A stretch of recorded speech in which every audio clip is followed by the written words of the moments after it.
नमस्कार दोस्तों, कैसे हैं आप लोग। स्वागत है आपका अपने चैनल रुद्रा कंपटीशन में। तो आज हम लोग मौर्य वंश का पार्ट 3 पढ़ेंगे। जैसा कि आप लोग को मालूम है, हमारे पुराने वीडियो में बिंदुसार तक हम लोग कवर कर चुके हैं और आज हम लोग पढ़ने जा रहे हैं उसके आगे का शासनकाल, जिसमें मौर्य वंश का सबसे ताकतवर शासक का शासन होता है, जिस शासक का नाम है अशोक। इसे सम्राट अशोक के नाम से बहुत नामों से इसे जाना जाता है, आपको पूरे हम वीडियो में बताएंगे। बहुत ही प्रसिद्ध शासक था सम्राट अशोक। कहा जाता है 272 ईसा पूर्व में ये राजगद्दी पर बैठा था अपने पिता के मृत्यु के पश्चात, परंतु 272 ईसा पूर्व में इसका राज्याभिषेक नहीं हुआ था। अशोक का राज्याभिषेक 272 ईसा पूर्व में नहीं हुआ था। इसका जो राज्याभिषेक हुआ था 269 ईसा पूर्व में हुआ था। जैसा कि आप लोग को दिखाई दे रहा होगा व्हाइट बोर्ड पे, हम यहाँ पे लिखे भी हैं। मौर्य वंश का ये सबसे प्रतापी शासक अशोक के बारे में हम लोग आज पढ़ने जा रहे हैं। तो प्लीज़ इसे एक लाइक ज़रूर कीजिएगा आप लोग, पसंद आए तो, नहीं आए तो डिसलाइक कर दीजिएगा, ठीक है। क्योंकि आप लोग तो ऐसे लाइक करते नहीं हैं, तो कम से कम डिसलाइक किया कीजिए कि भाई हमको पसंद नहीं आया है। और पसंद और नापसंद में कोई सस्पेंस हो तो कमेंट भी कर दीजिए कि पता नहीं हमको लाइक करें कि डिसलाइक करें, तो एक कमेंट कर दीजिए कम से कम। तो अशोक के बारे में हम लोग पढ़ने जा रहे हैं आज। चलिए, अभी बताया कि 272 ईसा पूर्व में राजगद्दी पे बैठा तो था, लेकिन इसका राज्याभिषेक नहीं हुआ था। क्योंकि कुछ उस समय आप लोग को बता दें, एक सिंहली अनुश्रुति है। उस सिंहली अनुश्रुति में ये बताया जाता है कि अशोक ने अपने 99 भाइयों की हत्या करके और राजगद्दी प्राप्त की थी। तो कुछ त्रुटियां तो थी उस समय शासन व्यवस्था में, यानी कह लिया जाए तो एक प्रकार का राजनीतिक उथल पुथल होने के कारण वो राज्याभिषेक नहीं हो पाया था। तो इसीलिए 3 वर्ष पश्चात उसका राज्याभिषेक हुआ था 269 ईसा पूर्व में, ठीक है। तो 269 ईसा पूर्व में जब राज्याभिषेक हुआ था, तो यहाँ से हम इसका जीवन परिचय के बारे में ही आज पढ़ेंगे और इसमें जो कुछ अवशेष होगा हम लोग इसके पार्ट 2 में उसको पढ़ेंगे। तो चलिए हम लोग शुरू करते हैं। जैसा कि आपको बता दें, अशोक के पिता का नाम सब लोग जानते हैं। अशोक के माता का नाम था सुभद्रांगी। सुभद्रांगी कहाँ की थी? तो सुभद्रांगी वैशाली की एक ब्राह्मण की पुत्री थी। याद रखिएगा, सुभद्रांगी अशोक के माता का नाम था और ये कहाँ की रहने वाली थी? तो वैशाली की रहने वाली थी, एक ब्राह्मण की लड़की थी। पूरे अशोक के अभिलेखों में ध्यान दीजिएगा, जितने अशोक के अभिलेख हैं, तो अभिलेखों में अशोक की सिर्फ एक ही पत्नी का जिक्र होता है और उस पत्नी का नाम है कारुवाकी। और कारुवाकी का जो लड़का है वो तीवर है। ये इसकी जानकारी आप लोग रखिएगा क्योंकि बहुत ही महत्वपूर्ण पॉइंट है। देखिए, कोई ज़रूरी नहीं है कि सभी प्रश्न जो हम पढ़ रहे हैं सबके सब एग्जामों में आ ही जाए। कोई ज़रूरी नहीं कि अशोक के जीवन परिचय से प्रश्न आ ही जाए, लेकिन कनेक्टिविटी बनी रहती है। हिस्ट्री की जो कनेक्टिविटी है, यानी जो जुड़ाव है, वो बना रहता है। और यदि आप बैठे हैं इस लॉकडाउन की स्थिति में घर पे और चुपचाप बैठे हैं, तो ये सबसे बड़ी मूर्खता है, क्योंकि ये सबसे बड़ा अवसर है अपने आप को तैयार करने का। क्योंकि आगे एनटीपीसी है, आगे ग्रुप डी है, उत्तर प्रदेश लेखपाल है, यूपी पुलिस की वैकेंसी आने वाली है, तमाम एग्जाम पड़े हैं।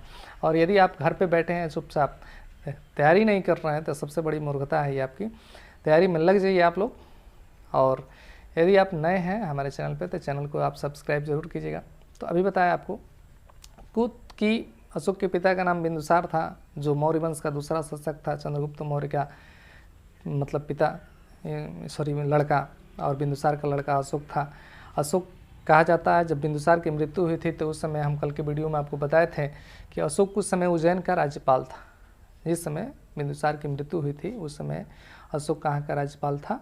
तो अशोक को उज्जैन क्षेत्र सौंपा गया था। यानी क्योंकि महाजनपद काल में जो बिंदुसार का शासनकाल दर्शाया जाता है, तो उसमें बताया जाता है कि पूरे 16 महाजनपदों पर लगभग इसका अधिकार था।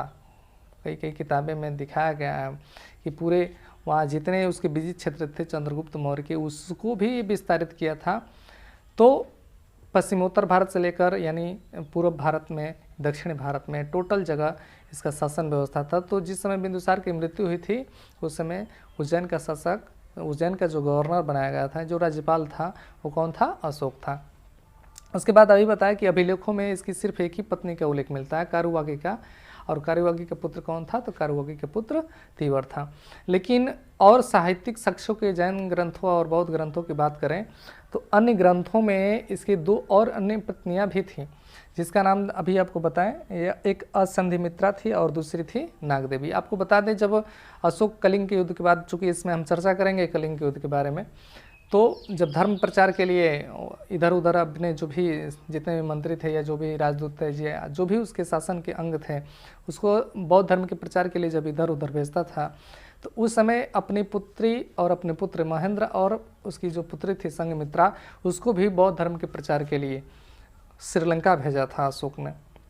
याद रखिएगा, ये जो महेंद्र और संघमित्रा थे इसी नाग देवी के लड़के थे जो अशोक के पुत्र थे। तो इस प्रकार इसकी 3 पत्नियां थी, कारुवाकी, संघमित्रा और नागदेवी। नागदेवी के ही लड़के थे महेंद्र और संघमित्रा, जो श्रीलंका में अशोक के दिशा निर्देश पर श्रीलंका में बौद्ध धर्म का प्रचार करने के लिए गए थे। चलिए उसके बाद हम लोग चलते हैं। देखिए अशोक मौर्य गिरनार अभिलेख में, यानी जो उसका नाम मिलता है सम्राट अशोक का, वहाँ पर मिलता है अशोक मौर्य। ध्यान दीजिएगा, अशोक वर्धन कहाँ मिलता है? तो पुराणों में, यानी पुराणों में अशोक के नाम क्या मिलता है? तो अशोक वर्धन मिलता है।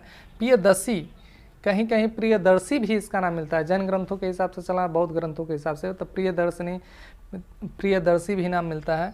प्रियदर्शी भाबरू अभिलेख में ये नाम मिलता है अशोक का, प्रियदर्शी। केवल अशोक मस्की, गुर्जरा और नेतुर अभिलेख में केवल अशोक का नाम, सिंगल अशोक, यानी केवल अशोक, न सम्राट अशोक, न अशोक वर्धन, न अशोक मौर्य, कुछ नहीं, केवल अशोक कहाँ मिलता है? मास्की, गुर्जरा और नेतुर अभिलेख में अशोक का नाम सिर्फ अशोक मिलता है, न कि अशोक मौर्य मिलता है। चलिए उसके बाद बता दें यहाँ से कुछ चीज़ें। देखिए, जब अभी आपको बता दें 261 ईसा पूर्व में कलिंग का युद्ध हुआ था। जिस समय कलिंग में युद्ध हुआ था तो बहुत ही विनाश हुआ था कलिंग के युद्ध में, और इस विनाश के कारण जो था 261 ईसा पूर्व में, याद रखिएगा कलिंग की जो राजधानी थी वो तसली थी, ठीक है, कलिंग की राजधानी तसली थी। और उस समय, इससे पूर्व जब बौद्ध धर्म वो ज्वाइन नहीं किया था अशोक, उस समय वो भगवान शिव की पूजा करता था। जब अशोक बौद्ध धर्म ज्वाइन नहीं किया था तो कलिंग के युद्ध से पहले वो भगवान शिव की पूजा करता था, ध्यान दीजिएगा। और उसके बाद कलिंग के युद्ध के बाद उसका हृदय इतना पिघला, वो भयानक स्थिति से मतलब अपने आप को नहीं रोक सकता था, क्योंकि इतना भयानक वहाँ भयावह स्थिति थी, वो अपने आप को वो नहीं रोक सका और कहा जाए तो हथियार त्याग दिया था। उसके बाद उसने बौद्ध धर्म अपनाया। उसके बाद बौद्ध धर्म को एक अलग ही दिशा दिया था सम्राट अशोक ने। चलिए हम लोग देखते हैं कलिंग युद्ध। अभी बताया कि 261 ईसा पूर्व में हुआ था। इस युद्ध में बहुत ही नुकसान हुआ था। जिस समय कलिंग का युद्ध हुआ था उस समय वहाँ का जो राजा था वो नंदराज था। जिस समय कलिंग का युद्ध हुआ था वहाँ का राजा कौन था? नंदराज था। और कलिंग की राजधानी कहाँ थी? तो कलिंग की राजधानी तोसली थी, याद रखिएगा आप लोग। ये जो कलिंग क्षेत्र था वो हाथियों के लिए प्रसिद्ध था, और ये जो जानकारी मिलती है वो हाथी गुफा से मिलती है। इस कलिंग के युद्ध का वर्णन, यानी कि हाथियों के लिए प्रसिद्ध कलिंग क्यों था, ये इसकी जानकारी कहाँ से मिलती है? तो हाथी गुफा से मिलती है। इसको आप लोग याद रखिएगा। चलिए उसके बाद जैसे ही, ध्यान दीजिएगा, कलिंग के युद्ध के बाद उसने बौद्ध भिक्षु उपगुप्त से दीक्षा लिया था। देखिए 3 शासक थे मौर्य साम्राज्य के। 3 शासक कौन कौन थे? तो चंद्रगुप्त मौर्य, उसके बाद बिंदुसार, उसके बाद कौन? अशोक। और तीनों लोग 3 धर्म के हो गए, यानी तीन संप्रदाय को मानने वाले थे। आपके चंद्रगुप्त मौर्य जैन भिक्षु भद्रबाहु से दीक्षा लेकर चले गए, यानी वो जैन धर्म को मानते थे। उसके बाद उसका जो लड़का था बिंदुसार, वो आपका आजीवक संप्रदाय का अनुयायी था। और अशोक स्वयं जो था वो बौद्ध धर्म का अनुयायी था। याद रखिएगा, ये ऐसा वंश जिसमें 3 शासक 3 धर्म से जुड़े, यानी पहला जैन धर्म से, दूसरा आपका आजीवक संप्रदाय से। आजीवक संप्रदाय के संस्थापक कौन थे? कई बार ये प्रश्न पूछता है। आजीवक संप्रदाय के संस्थापक थे मखलीपुत्र गोसाल। याद रखिएगा, आजीवक संप्रदाय के संस्थापक कौन थे? तो मखलीपुत्र गोसाल थे। तो कलिंग के युद्ध के बाद उसका हृदय पिघला और उसने क्या किया? बौद्ध धर्म ज्वाइन कर लिया। और किससे दीक्षा लिया? तो बौद्ध भिक्षु उपगुप्त से दीक्षा लेकर वो बौद्ध धर्म ज्वाइन कर लिया। उसके बाद अभी यहाँ पर देखिए, आप लोग को बता रहे हैं शिलालेखों की जो संख्या है, अशोक के शिलालेखों की संख्या वो 14 है। याद रखिएगा, ये कई बार बहुत महत्वपूर्ण प्रश्न है। अशोक के शिलालेखों की संख्या कितनी है? तो अशोक के शिलालेखों की संख्या 14 है, ध्यान दीजिएगा। उसके बाद 13वें जो यहाँ से देखिए 12वां युद्ध जो शिलालेख मिलता है उसमें स्त्रियों को भी यानी धर्म प्रचार के लिए जोड़ना, स्त्रियों को स्वतंत्रता प्रदान करना, यानी एक प्रकार से स्त्रियों का अधिकार देने का जो उल्लेख प्राप्त होता है वो मिलता है 12वां शिलालेख में। उसके बाद 13वां शिलालेख में कलिंग युद्ध का वर्णन किया गया था, यानी कैसे कलिंग पर विजय प्राप्त किया गया था, कलिंग में जो भयावह स्थिति उस समय हुई थी। उसके बाद कैसे उसका हृदय पिघला, कैसे उसने बौद्ध धर्म ज्वाइन किया, कैसे उन्हें धर्म प्रचार, इन टोटल वर्णन कहाँ मिलता है 13वां कलिंग का युद्ध का वर्णन 13वां शिलालेख में हमें ये सब जानकारी प्राप्त होती है। अशोक के अधिकांश अभिलेख ब्राह्मी लिपि में लिखे गए हैं। सबसे महत्वपूर्ण प्रश्न है, इसको याद रखिएगा कि अशोक के जितने भी अभिलेख हैं उसमें से अधिकांश जो अभिलेख हैं वो किस लिपि में लिखे गए हैं, ब्राह्मी लिपि में लिखे गए हैं।